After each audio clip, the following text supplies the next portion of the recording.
go in, go in, go in, go in, go in, man, go in. Let's transition to my favorite segment of the week. It's my week 2 top/disappointing performer segment. In this segment, I give my top player performance and team performance, and I give my most disappointing player performance and most disappointing team performances of the week. So, let's start off with which player had the best performance from week 2. Let's go to Detroit.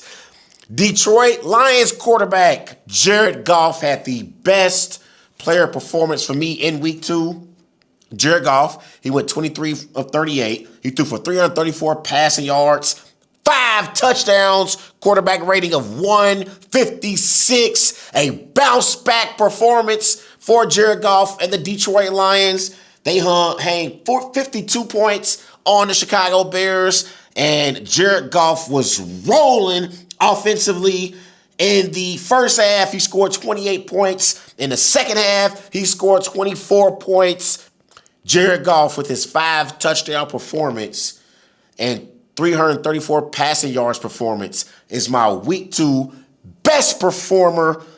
Now, the player that I believe had the most disappointing performance from week 2 was J.J. McCarthy for the Minnesota Vikings. J.J. McCarthy, he only went 11 for 21. He threw for 158 passing yards, 2 interceptions, and the Vikings only had 6 points on offense, so they never got in the end zone. And I know he was injured because there was reports about how he's going to be out for, I believe, like 3 to 5 weeks with an ankle injury. But J.J. McCarthy did not play well in that game against the Falcons on Sunday night. And honestly, he didn't play very well against the Bears, but he had a great performance in the fourth quarter. But in 8 quarters so far this season, J.J. McCarthy's only been good in 1 quarter. And that's the fourth quarter in the week 1 win over the Bears when the Vikings outscored the Bears 21-7. That's the only quarter that McCarthy has actually played well in. The only quarter he's played well in. Now, to my team that I believe had the best performance in week 2, it's the Indianapolis Colts.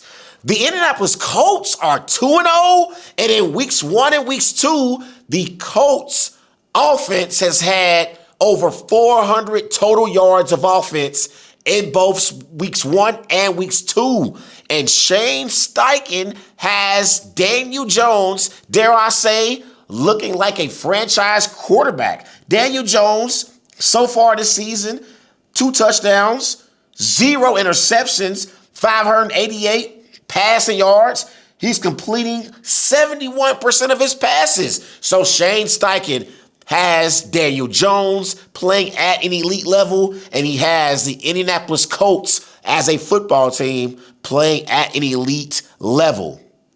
Now, the team that had the most disappointing performance in week 2 was the Chicago Bears. The Chicago Bears got boat raced by the Detroit Lions 52-21.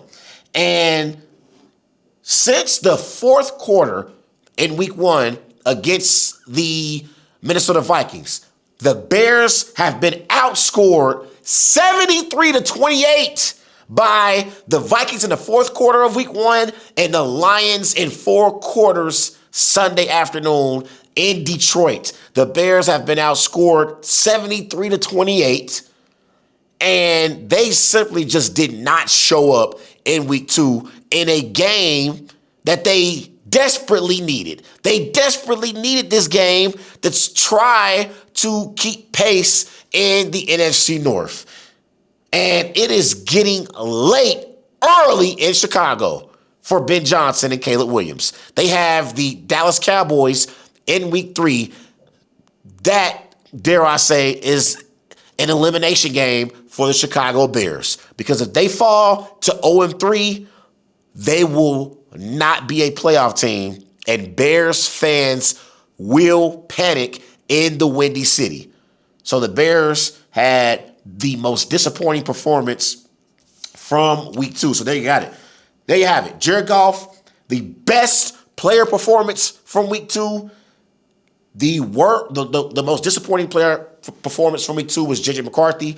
The team that had the best performance from week 2 was the Indianapolis Colts, and the team that had the most disappointing performance from week 2 was the Chicago Bears.